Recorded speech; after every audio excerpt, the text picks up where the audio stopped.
দাঁড়ায়। সামনে নির্বাচন, ত্রয়োদশ জাতীয় সংসদ নির্বাচনকে ঘিরে প্রত্যেকটা রাজনৈতিক দল যার যার দল গোছানোতে ব্যস্ত।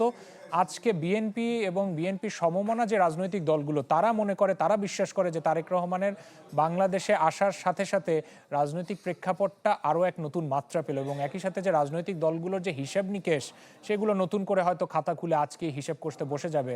বিশেষ করে বিএনপি এবং সমমনা দল একই সাথে তার রাজনৈতিক প্রতিপক্ষ তারাও নিশ্চয়ই নতুন করে একটা কৌশল নেবেন যে কিভাবে যার যার রাজনৈতিক অবস্থানকে শক্ত করে সামনে নির্বাচনে জয় লাভ করা যায়। তারেক রহমানকে ফুল দিয়ে গ্রহণ করা হয়েছে, আমরা লক্ষ্য করছি যে সেখানে আসন গ্রহণ করেছেন তিনি এবং কথা বলছেন, কুশলাদি বিনিময় করছেন।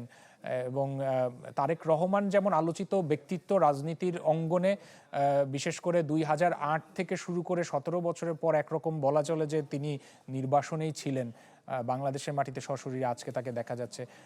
একই সাথে আলোচিত চরিত্র ডাক্তার জুবাইদা রহমানও, তাকে ঘিরে মানুষের আগ্রহের কমতি নেই এবং তিনি যখন